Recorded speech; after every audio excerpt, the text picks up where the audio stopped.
예, 저 아까 총 맞을 뻔했던 사기꾼 사장이 저렇게 요때 35세 정도 될 때인데 요때 그 마석 가구 단지로 추정이 됩니다. 이 저기 앞장면이 나오는데 그 마석 가구 단지 입구에 있는 장소랑 아주 유사하더라고요. 그래서 이게 가구 장사를 해요. 이분이 영호 씨랑 가구 장사를 하고 저기 가운데 보이시는 미스 린가요? 같이 일을 하게 됩니다. 그런데 그 와중에 이제 같이 밥 먹으러 가려고 하는데 심부름센터에서 전화가 오죠. 그 와이프의 이제 심부름센터에서 맡겨놨던 게 연락이 와서 지금 와이프가 옳지 않은 일을 하고 있다. 불륜 현장. 이런 연락에서 후다닥 뛰어가가지고 바로 여관으로 찾아가서 이렇게 응징을 하죠. 운전면허 강사와 이렇게 바람났는데 다행히 큰 일이 벌어지기 전에 찾아가서 이제 응징을 합니다. 그래서 여기 그 홍자가 막 알몸으로 왔다 갔다 하면서 이렇게 고초를 당하죠. 근데 이게 진짜 웃긴 게 그 와중에 홍자를 응징하자마자 자기는 또 미쓰리와 또 불륜을 저지릅니다. 이미 불륜 관계에 있었던 것 같더라고요. 그렇죠. 이제 그 장면이 나오진 않는데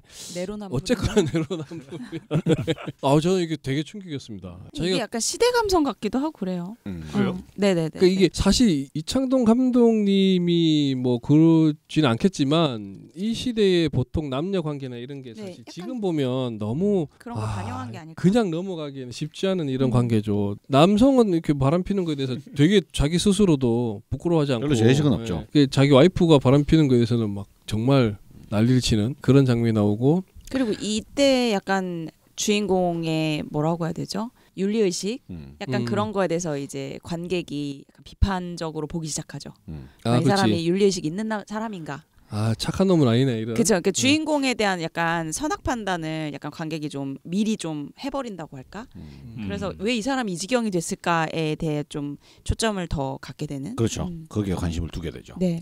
그래서 이제 미쓰리와 카 정사를 즐기는데 굳이 이 장면을 제가 설명드린 이유는 그 정사를 즐기는 그 와중에 또 창문으로 기차가 지나가는 게 이렇게 보여요. 그 결정적인 장면은 기차 소리 때문에 집중하죠. 기차 소리와 함께 이렇게 탁탁탁 지나가는 게 창문에 비쳐서 이게 불빛이 막 넘어가는 게 보이거든요. 역시 기차가 빠지지 않는다는 것 때문에 이 장면을 좀 또 설명드렸고요. 그리고는 그 중요한 이제 고사를 치르고 식당에 가서 이제 둘이서 부적절한 관계가 이제 식사를 하고 있는데 그 와중에 과거에 불편했던 인연이 있는 저 남자를 만나죠. 거기서 또 굳이 또 예전에 뒤로 이어지면 다 되겠지만 그 으르렁거리는 막 위협하는 그런 장난을 치는 장면도 이렇게 나오고 그때 저걸 처음 볼 때는 저게 왜 저러지 싶은데 다 이유가 있는 그런 행동들이 나오죠. 그러니까 이 작품이 이제 역순으로 보여줄 때 되게 그렇죠. 의미가 있는 것 중에 하나가 인물들이 이제 겹쳐지게 진행이 되는데 이 인물이 과거에는 어떤 인물이었다라는 걸 나중에 보여줌으로써 그런 사람을 이렇게 대한 거였어? 약간 황당해지죠. 지금은 예를 들면 죽고 막 서로 총질하는데 옛날에는 좋은 사이였다던가 아니면 지금은 너무 화기애애하게 막 악수하고 막 이러는데 과거에는 엄청난 악연이었다든지. 그렇죠. 그러니까 이러한 중첩들이 반전을 일으키는 부분이 있죠. 약간 그래서 추리물을 보는 듯한 느낌이 들었어요. 그렇죠. 이건 뭐였지? 저 사람이 왜 저러지를 계속 유추해서 영화를 보게 되는 그 그런 떡밥을 느낌. 찾아가는 맛이 그렇죠. 있어요. 예. 저래서 그랬구나 이러면서 그 가구점 사장도 저 사람 뭔데 총 맞을 뻔했지? 막. 저도 어떤 걸 느꼈냐면 처음 시작에 주인공의 비극을 놓고 시작했잖아요. 그렇죠. 그러니까 이미 관객 입장에서는 저 주인공이 일종의 심판을 받은 상황에서 시작을 하는 심판이라고 해야 되나? 비극으로부터 시작했으니까 그 다음 장면에 이 사람의 악행이 나올 때 어떤 관점이냐면 판단을 안 하게 되는 것 같아요. 저 나쁜 놈 뭐 이런 감정이 드는 게 아니라 왜 그럴까 자꾸 이런 생각이 들게 되는 그렇죠. 거죠. 그런 관점이 한 사람의 삶을 들여다볼 때 좀 필요한 거 아닐까. 우리는 이렇게 판단을 빨리 해버리잖아요. 저거는 좋은 놈 나쁜 놈. 근데 이 영화는 그 판단을 좀 이렇게 불허하고 이 사람이 왜 그럴까에 자연스럽게 관객을 집중시키는 구도다. 이런 생각이 좀 들더라고요. 저는 감독의 의도와 상관없이 판단을 계속했습니다. 아니 못된 놈 새끼 이러면서 아니 어떻게 저럴 수가 있지 이런 생각을 자꾸 했습니다. 근데 캡처하신 사진에 보니까 자세히 보니까 저 어린애가 고개를 돌리고 있네요. 약간 저것도 뭔가 의식. 저 사람도 되게 어색해요. 저 장면에서. 그죠. 아우 막 난처해 어쩔 줄 몰라죠. 그죠. 관계가 약간 위기가 있는데 정작 아이는 그런 사실을 모르기 때문에 같이 으르렁대죠. 막 그런 대조도 있죠. 그런 것도 되게 의미가 있는 장면이었고. 이것도 진짜 그 당시에는 무슨 말인지 몰랐는데 정말 황당한 장면이죠. 화장실에서 다시 만나는데 그 남자한테 뭐 삶은 아름답다 이러면서 그렇죠라고 말도 안 되는 나쁜 드립을 치는데 별말이 아닌데 저게 나중에 보면 엄청 나쁜 드립이라는 걸 알게 되죠. 농락하는 완전히 대사죠. 진짜 어떻게 보면 지금은 저런 소리 할 게 아니라 진짜 무릎 꿇고 사과를 해야 되는 상황인데 뭐 전혀 뭐 그때는 그럴 수밖에 없었지. 나 이게 그 예루살렘 뭐 아이히만인가 뭐 그런 내용도 생각이 나고 그렇더라고요. 본인은 뭐 먹고 살라고 어쩔 수 없었다라고 생각하겠죠. 일종의 괴물이 된 거죠. 그렇죠. 겨울에 비친 이 상대편 남성의 표정과 그 태도나 이런 것들이 너무 인상적이더라고요. 저는 처음으로 이제 철길이 갈림길이 나오죠. 이게 전철기인데요. 자세히 보시면 이제 하나, 둘, 셋, 총 이제 3군데로 갈 수 있는데 이게 갈림길이 나오는데 어쨌거나 이 열차는 그대로 이렇게 지나가게 되고 나중에 보면 한번 그 갈림길을 넘어서고 나서는 이제 양옆으로 다른 길로는 갈 수가 없는 예, 뭐 그런 더 이상은 가고 싶어도 갈 수 없는 뭐 그런 상황이 되는데 이런 것들이 나름의 상징도 또 주는구나 그런 생각하면서 또 봤고요. 이게 87년 봄에 이제 고백. 좀 전에 봤던 그 남자가 목욕탕에서 우연을 가장해서 만나죠. 이 남자의 정체는 민주화 운동으로 이렇게 잡혀가는 사람의 그 수배된 사람의 지인. 그래서 얘를 족쳐서 수배자를 찾아야겠다. 뭐 그것 때문에 접근을 한 거죠. 그래서 이제 막 두드려 팹니다. 막 두드려 패고 위협해서 고문이죠. 그거 잘라내고 처음에는 이제 대화를 하다가 때리다가 나중에 이제 벌거벗기고 물고문하죠. 물고문을 하고 이게 완전히 사람을 망가뜨리는 이게 이거를 막상 당한 세대들이 많이 있잖아요, 그죠? 근데 저는 이제 당한 세대는 아니니까 이런 거 볼 때마다 어떻게 직업이라도 저럴 수가 있지라는 생각을 진짜 많이 하게 되는데 우리가 저런 시절을 지내왔다는 거죠, 정말. 그냥 목욕탕 갔다 왔는데 저렇게 된 거잖아요. 가해 형사였던 거죠. 네. 그 이 당한 분은 학생 운동의 무슨 당사자도 아니야. 그냥 그 사람을 아는 사람일 뿐인데 저렇게 잡혀가서 저렇게 되고 엄청나게 고문하죠. 고문 엄청 하고 그러면서 이제 뒤에 나오는 내용이긴 하지만 이 그 학생 일기장에서 삶은 아름답다라는 문구를 이제 보면서 나중에 이제 보내줄 때 진짜 그렇게 생각하냐는 둥 뭐 이런 얘기를 막 하죠. 그러고는 그렇게 두드려 패고 막 괴롭힌 다음에 또 이렇게 모여서 회식 자리 가서 술 마시고 노래하고 막 진짜 노래방에서 약간 술 마시면서 정신없이 노래하고 막 이런 게 저는 너무 불편해 보는데 공영진 씨 굉장히 열심히 지금 조연으로서 정말 열심히 열연을 펼치시더라고요. 그런 내용이 나오고 그래서 이제 그 정보를 알아내서 군산까지 가죠. 군산 가서 잠복 공부하다가 이제 쉬는 타이밍에 카페 가서 카페의 여주인 경아를 만납니다. 그러니까 여기에서도 또 막 되게 순진남 코스프레를 하면서 수님 씨가 이렇게 군산에 산다 그러면서 비 맞고 들어왔는데 뭐 그 수님 씨랑 같은 하늘에 같은 비를 맞으니 너무 좋다는 둥 헛소리를 하면서 이 경아 씨의 마음을 얻죠. 그래서 이게 굉장히 두 사람 다 나체 장면이 막 나오는 그렇게 해서 이제 첫사랑 이야기를 하면서 경아와 하룻밤을 보내고 저는 저 경아가 막 울고불고 하면서 내가 수님 씨 역할을 해줄게요. 그게 약간 저는 조금 감정이입이 잘 안 됐는데 하여튼 뭐 그런 내용이 나왔고요. 그렇게 해서 그 다음날 정작 자기가 해야 되는 일을 하는데 막 정신 못 차리고 있다가 막 넘어지고 막 다리 쩔뚝거리고 뭐 이런 장면이 나오죠. 어쨌거나 이렇게 잡아가면서 경아 씨와는 더 이상 이제 만날 수 없는 그런 상황이 저 영화에서 설경구가 계속 다리를 조금 절죠. 네. 절죠. 그 중요한 장면 때마다 이렇게 다리를 절죠. 처음에 그래서 저렇게 다리를 저는데 어떻게 형사가 됐지? 사실 그런 생각을 하게 됐어요. 다음 장면도 역시나 이게 뭐 계속 해야지. 아니 뭐 평탄한 길은 없네. 계속 굴곡이에요 인생이. 그런 내용들이 계속 나오고 84년 가을 조금 이제 앞으로 가죠. 이제 기도인데 요때가 이제 처음 형사를 할 때인데 형사 처음 하다가 이제 선배들이 한번 가혹행위를 해서 자백을 한번 받아보겠느냐 이런 질문을 하죠. 그러면서 뭐 처음에 이렇게 좋게 얘기하다가 안 들으니까 막 소리 지르는데 손에 막 인분이 막 엄청 묻어가지고 그렇게 해서 이제 인분을 막 화장실에서 닦고 있는데 제대로 안 닦이고 막 선배 형사가 들어오면서 그 냄새 진짜 안 진다 막 이런 얘기 막 하죠. 근데 이 와중에 또 수님 씨가 찾아옵니다. 좀 전에 이제 그 분을 묻혀가지고 막 냄새 나고 하는데 이 와중에 용호 씨가 손이 못생겼는데 손 때문에 착한 사람이었다는 둥 이런 또 이상한 드립을 날리면서 그런 얘기를 하니까 용호를 좋아하는 홍자 씨에게 엉덩이를 막 만지면서 자기 착한 손이 나는 둥 이렇게 상처를 주죠. 자기가 틀어졌던 상처를 주고 수님은 이렇게 눈물 흘리면서 요때 사진기를 이렇게 그 예전에 사진 찍는 거 좋아한다고 했잖아요 하면서 사진기를 넘겨줘요. 용호는 이미 나는 그때의 내가 아니다 뭐 이렇게 얘기하면서 나는 이미 많이 변했다라고 하고 그래서 이제 수님 씨를 보내면서 사진기를 다시 줘버리죠. 저 준 사진기를 수님 씨는 이제 죽기 직전까지 가지고 있다가 넘겨준 것이. 그러니까 저 안에 무슨 필름이 들어있나. 그러니까 요 사이에 수님 씨가 뭔가 찍었으면 찍었겠지만 영호는 사진을 찍은 적은 없는 거죠. 그렇죠. 찍은 적이 없는 거야. 그래서 그 안에 걸 보다가 막 울부짖는데 그 자세하게 나오진 않죠. 무슨 사진인지는. 추측만 나오지 않고요. 이렇게 보내면서 돌아설 때도 또 엄청 쩔뚝쩔뚝거리면서 이렇게 수님 씨와의 뭐 이렇게 기억이나 뭐 하여튼 그런 있을 때마다 되게 쩔뚝거리는 장면을 계속 보여주면서 이게 뭐 일종의 상처라면 상처 뭐 그런 걸 상징하는 것 같습니다. 그리고 이제 그날 부르는 장면 많이 나오네. 그날 저녁에 또 회식을 하면서 저렇게 막 회식의 연속.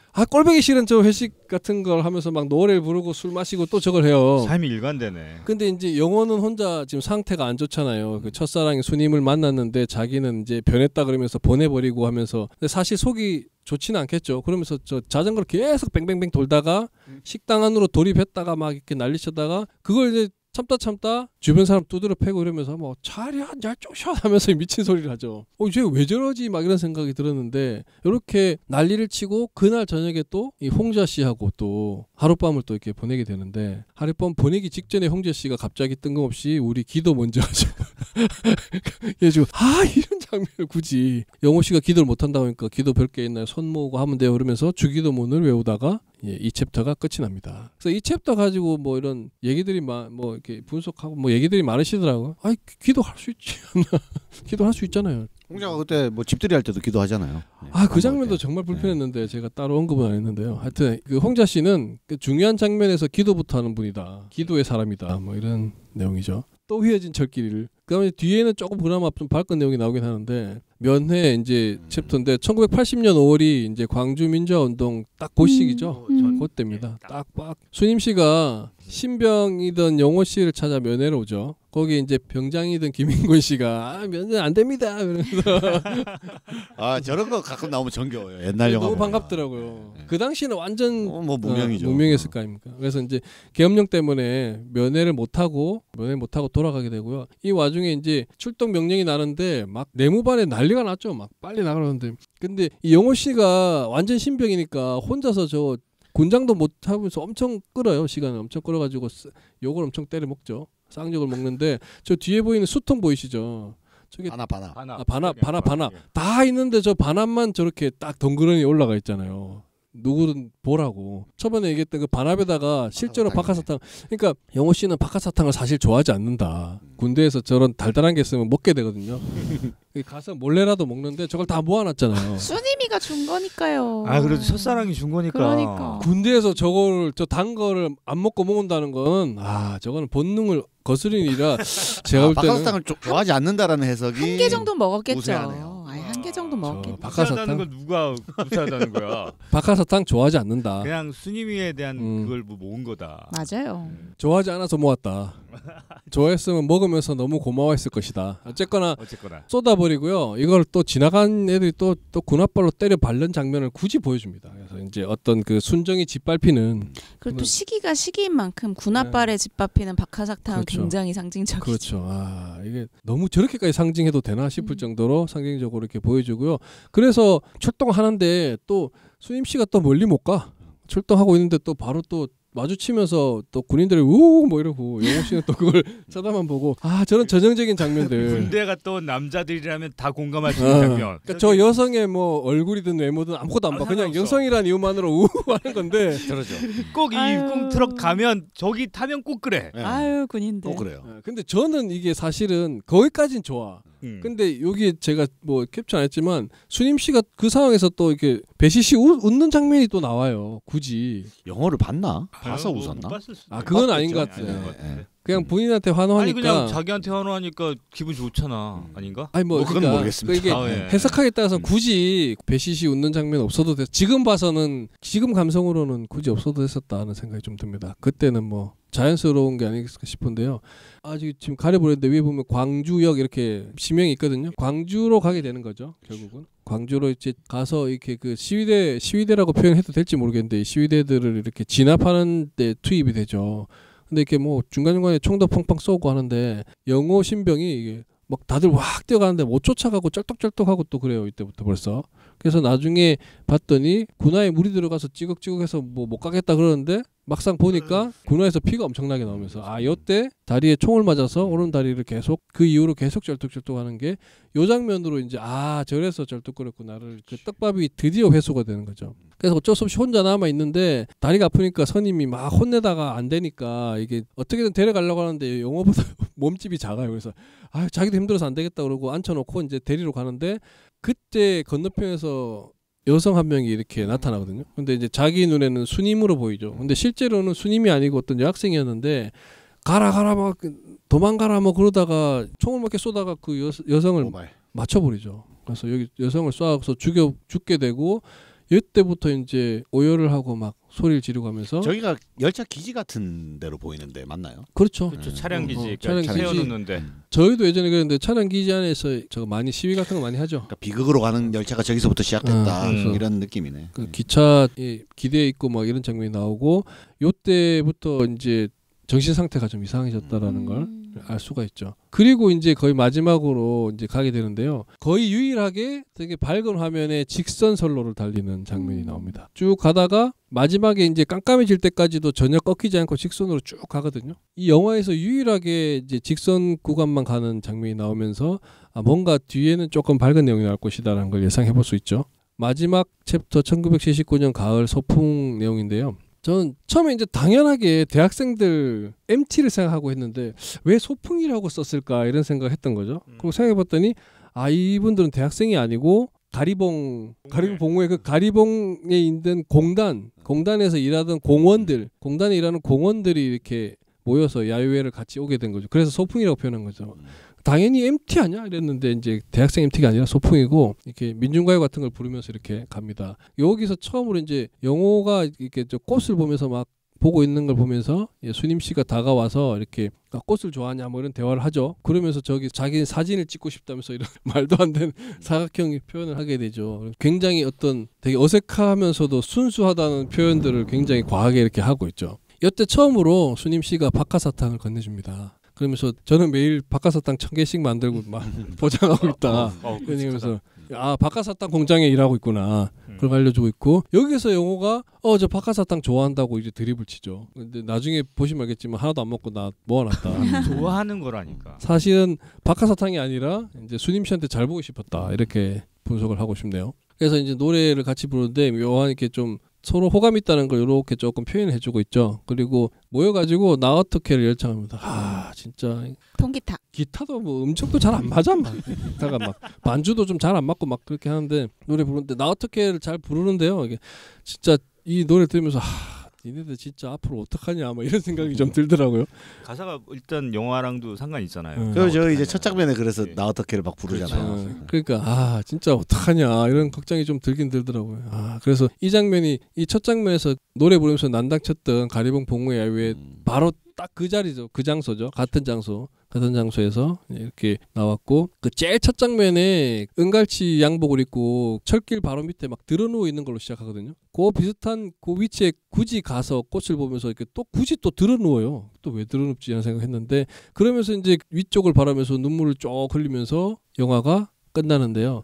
이 첫 장면 끝 장면에 또 되게 슬픔과 어울리지 않는 보사노바 음악이 땅땅땅 이렇게 막 나오면서 이렇게 끝이 납니다. 철길을 또 달리면서 끝이 나죠. 이청동 감독에서의 그 영화 음악도 굉장히 잘 쓴다고 생각하는데 맞아요. 저는 그 딱 진짜 그때 왜 그런 음악을 썼지 이런 것들도 좀 고민하게 좀 의아해하지만 생각해보면 하는 그런 음악들. 그렇죠. 그렇다고 음악을 엄청 과하게 쓰시는 분은 아닌 것 같은데 절제하죠. 또 그랬고 이게 대종영화상 최우수 작품상을 받았었고요. 평점들이 다 높아요. 9점 이상 되게 높고 제가 되게 놀랐던 게 박평식 평론가 별 3개 이상 주지 않는 박평식 평론가가 별 4개를 주면서 4개 최고라는 느낌을 준 영화는 박하사탕뿐이었다. 사탕을 깨물수록 입안에 피가 흥건히 고였다. 저런 표현은 좀 하면서 그 쓰라림 덕분에 홍등가의 불을 지피던 80년대 한국 영화의 부끄러움을 잊을 수 있었다. 그러니까 야한 영화만 만들던 한국 영화에 이런 작품이 나왔다니 이런 거죠. 이동진 평론가는 아무 언급 없이 별 5개를 줬습니다. 저 박하사탕을 생각해 보면 저 다이아몬드 박하사탕이 잘 깨져요. 돼지뿐만 아니라 입에 피를 낼 수 있어요. 맞아요. 그래서 그런 의미로 이렇게 평가했던 깨물 때 입안에 피가 흥건히 고였다라는 의미는 그런 것 같아요. 박하사탕 엄청 많이 먹었단 말인가? 아니지 잘못 먹으면 입에 허니까. 달콤함과 함께 달콤함과 씁쓸함과 고통이 입에 다가오니까 흥건히 나올 정도로는 아닐 텐데. 어쨌든 예. 네. 끝인가요? 뭐 제가 말씀드렸다시피 뭐 별다른 평이나 분석은 안 하겠다고 말씀드렸죠. 아주 좋았습니다. 네, 여기까지입니다. 아, 좋습니다. 기차 주요 장면 보여주시면서 하니까 너무 좋았고요. 그래서 유튜브 영상도 되게 봐주시면 좋지 않을까 그런 생각이 드네요. 아무튼 초기 작품 박하사탕 소개 굉장히 잘 들었습니다. 네. 네. 앞으로 이제 감독 성향이라든가 뭐 작품 성향 여러 가지 분석해 주실 거고요. 이제 저는 이제 초기작은 이런 스타일로 하셨었다. 그 정도 말씀드리고 싶습니다. 아, 감동이 다시 올라옵니다. 다음 주에도 이창동 감독이 영화를 계속 분석해 보도록 하겠습니다. 네, 기대해 주세요. 감사합니다. 고맙습니다.